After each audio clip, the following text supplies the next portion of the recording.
paz do Senhor Jesus, eu sou o pastor José Celestino, do Instituto Bíblico Aliança de Paz, São Paulo. Estamos aqui para a nossa aula de teologia, ainda falando sobre livros históricos. Para isso, quero convidá-lo a abrir comigo a sua Bíblia no segundo livro das Crônicas, capítulo de número 12. Diz assim a palavra do Senhor. Havendo Roboão confirmado o reino e havendo-se fortalecido, deixou a lei do Senhor, e com ele todo Israel. Pelo que no ano 5º do rei Roboão, Sisaque, rei do Egito, subiu contra Jerusalém, porque tinham sido infiéis ao Senhor, com 1.200 carros, 60.000 cavaleiros, e era um inumerável a gente que vinha com ele do Egito, de líbios, suquitas e etíopes. Tomou as cidades fortificadas de Judá e veio a Jerusalém.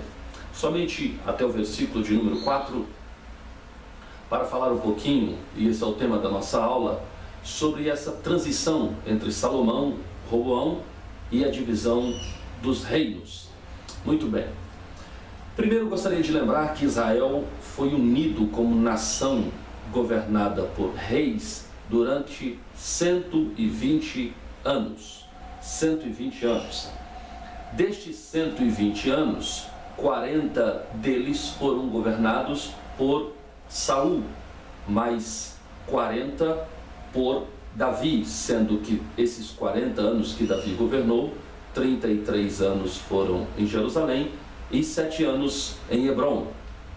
E os últimos 40 anos, para completar os 120, foram governados pelo pacífico reino de Salomão.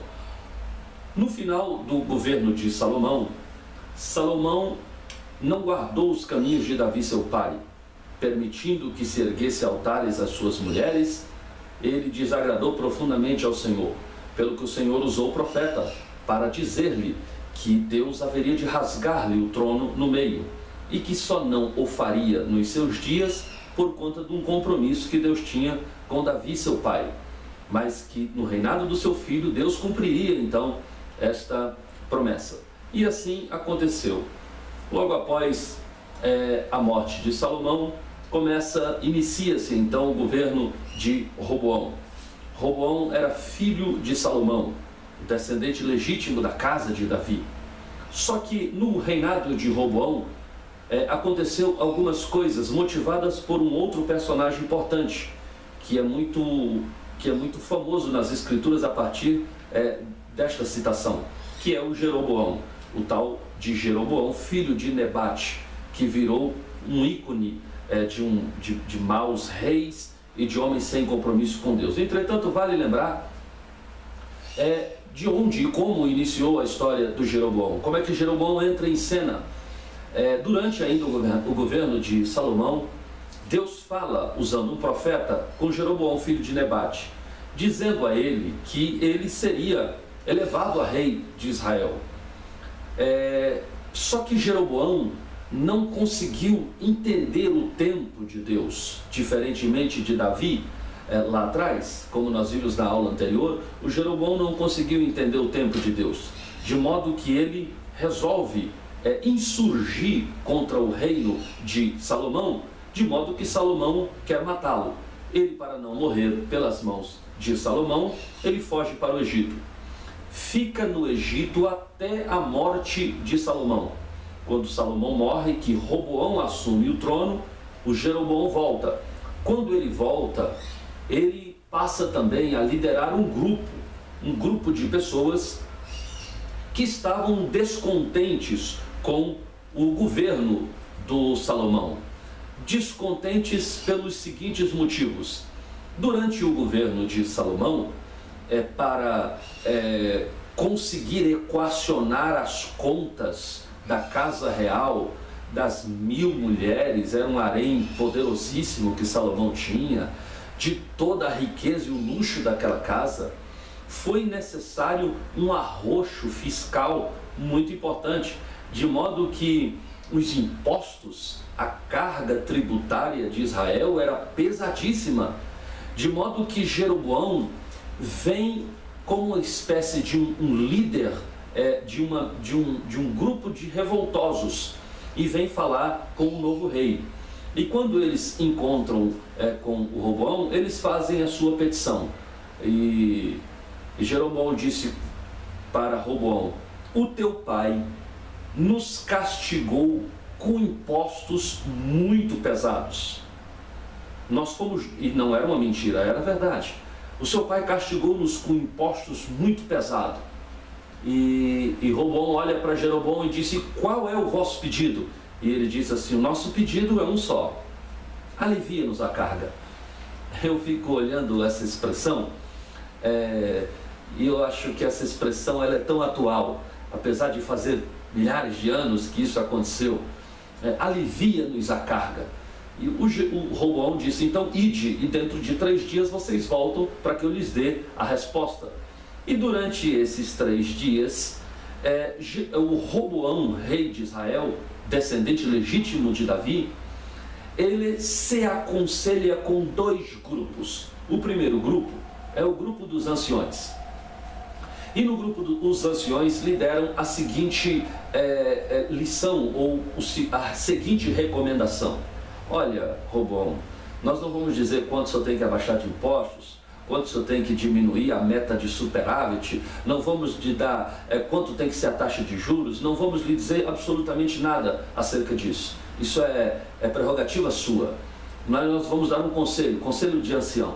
E os anciões disseram para ele o seguinte: fale com palavras agradáveis ao povo, e o povo lhes serão por servo todos os dias da sua vida. Ponto. Não disse quanto tinha que abaixar, nem se tinha que aumentar nada. Eles simplesmente disseram: fale com palavras agradáveis. Vamos diluir isso, vamos parafrasear isso. Saiba falar com o povo, que o povo continuará sendo teu servo todos os dias da sua vida. Você não vai ter problema com o povo, desde que você saiba falar, desde que você saiba se comunicar. E o Roboão, ouvindo o conselho, agora ele, ao invés de colocar em prática aquele conselho, ele vai se aconselhar a um segundo grupo. O primeiro grupo foi dos anciões, agora ele vai para o segundo grupo, que é formado por aqueles amigos dele, que haviam crescido com ele, que tinham estudado na mesma faculdade que ele, pessoas da idade dele. E aqueles jovens, usando toda a inexperiência juvenil, lhe dá o seguinte conselho: não, Roboão, não faça o que os anciões estão pedindo, porque ceder ao povo, falar agradavelmente ao povo, é sinal de fraqueza. Diga ao povo que o teu dedo mindinho é mais grosso do que o lombo do teu pai. E diga também ao povo que se o teu pai os castigou com vara, tu os castigarás com escorpiões. Pronto. A receita foi catastrófica. Quando vem o grupo liderado por Jeroboão, o Roboão lhe dá esta receita. Diz: olha, o meu dedo mindinho é mais grosso que o lombo de meu pai. E se meu pai os castigou com vara, eu os castigarei com escorpiões. Nesse momento da história, há um racha em Israel. E que não era para menos, tá certo? Faltou habilidade em Roboão, faltou sensatez no Roboão. E um reino se divide. De modo que, das 12 tribos de Israel, 10 tribos seguem a Jeroboão. Jeroboão se autoproclama rei e 10 tribos de Israel se curvam diante do Jeroboão. E 2 tribos ficaram cá com o Roboão. O território de Jerusalém ficou com o Roboão. De modo que começou a haver uma crise de identidade. As nações vizinhas não sabiam a quem deveriam olhar, a quem deveriam negociar, a quem deveriam pagar tributos. Afinal de contas, muitas outras nações estavam sob o domínio de Israel àquela época. De modo que houve uma confusão, a terra se revoltou, houve uma revolta muito grande. E no texto em que nós lemos, a Bíblia diz que Deus deu descanso a Roboão depois de algum tempo.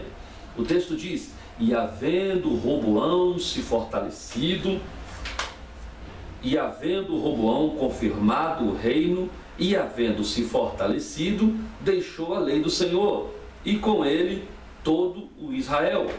5 anos durou aquela revolta inicial. Duraram 5 anos aquela revolta, até que as coisas voltassem à normalidade. 5 anos perdido, 5 anos de guerra, 5 anos de intriga, de modo que foi muito difícil os primeiros dias, os primeiros anos do reinado de Roboão. Mas 5 anos depois, Deus deu graça, a terra se aquietou. O Jeroboão vai para lá com as suas 10 tribos e o Roboão fica aqui com apenas 2 tribos, mas com Jerusalém, com o templo e assim por diante.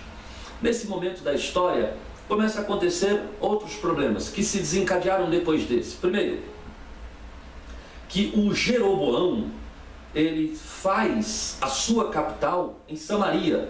Então a capital que era Jerusalém, a capital de todo o reino de Israel, agora não é mais. Jerusalém é capital somente do reino sul.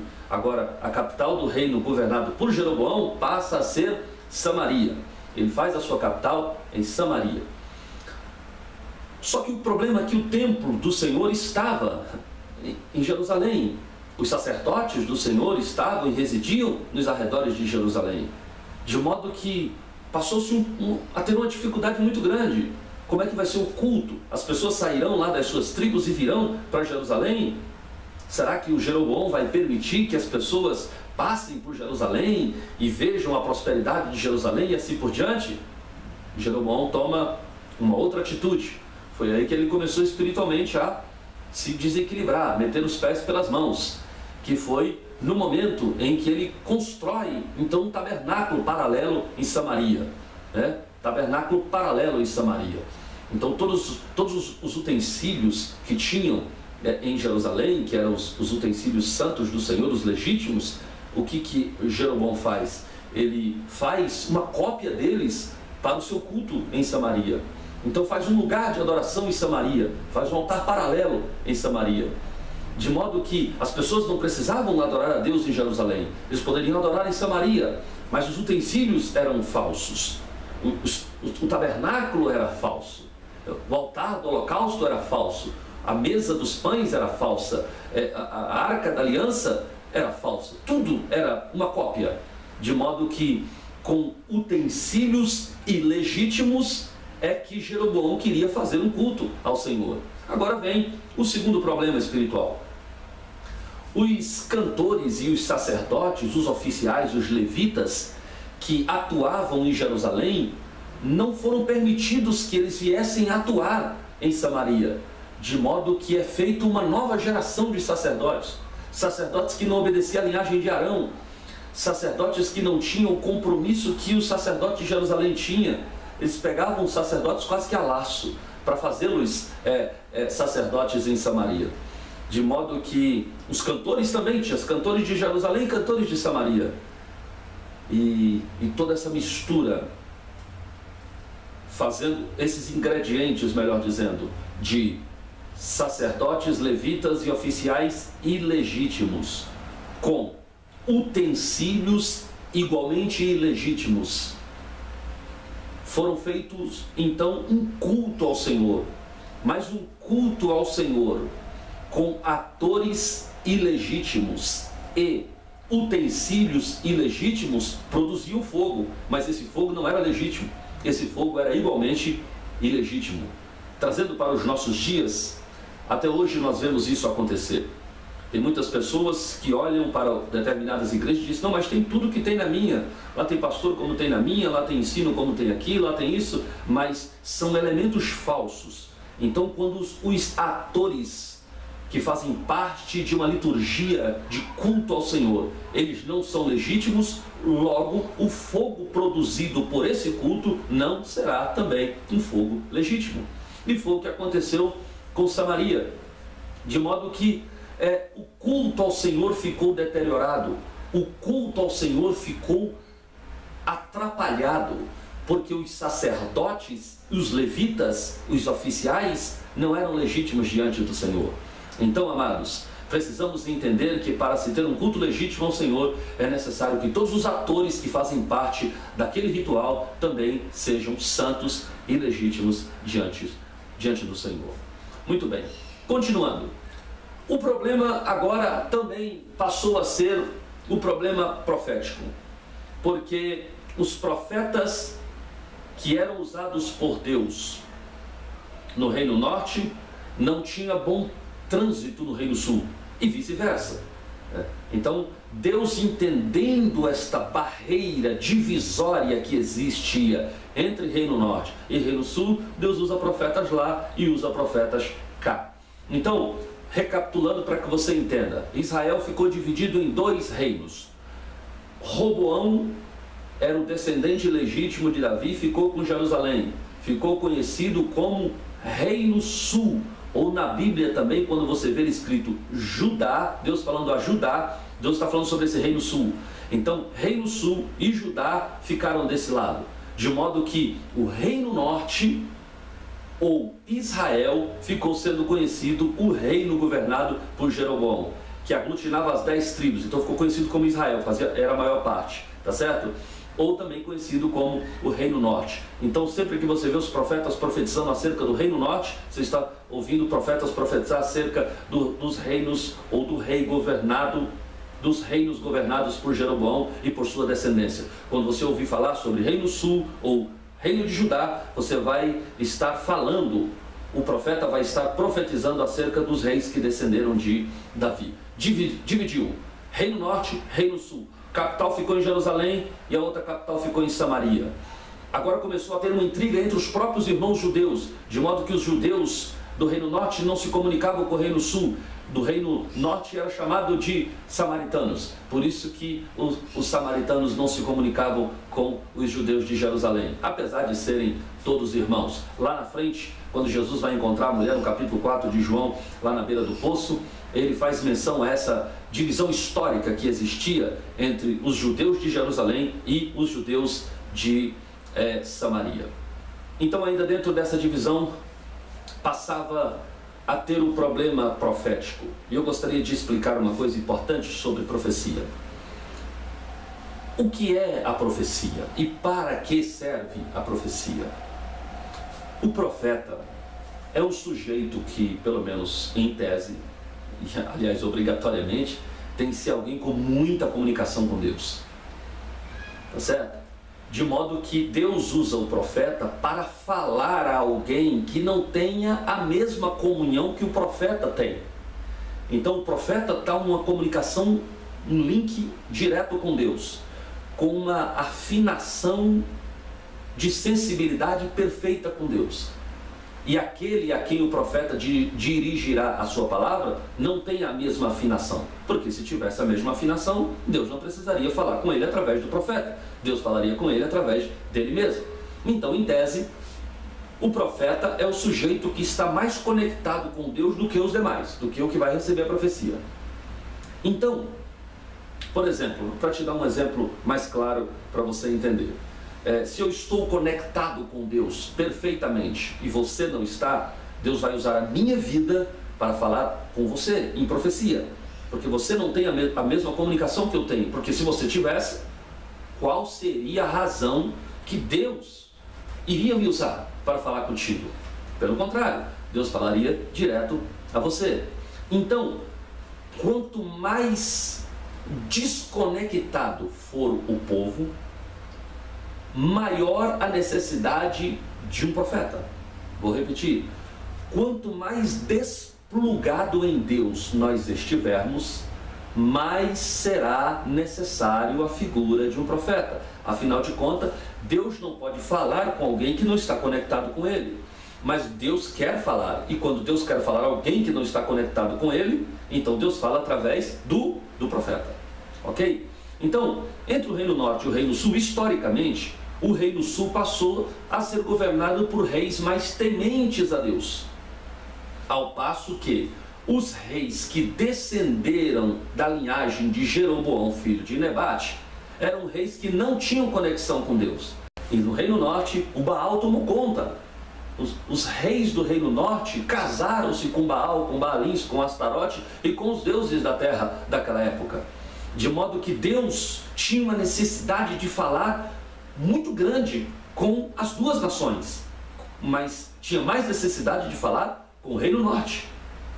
E por isso, no Reino Norte, Deus levantou profetas maiores, mais importantes, mais significativos, mais contundentes. Só para citar 3 profetas que Deus levanta no Reino Norte: Deus levanta Elias, Deus levanta o Eliseu e Deus levanta João Batista. Dentro de uma categoria de profetas, simplesmente os 3 maiores profetas humanos que já existiram aqui na terra: Elias, o Eliseu e o João Batista, que por testemunho do próprio Jesus, de todos os profetas nascidos de mulher, não tinha nenhum maior do que João Batista, e João Batista era oriundo de Samaria. De modo que no Reino Norte, Deus precisava de profetas muito mais contundentes, ao passo que no Reino Sul, Deus também tinha profetas, mas profetas sem tanta expressão histórica quanto tiveram os profetas que profetizaram para o Reino Norte.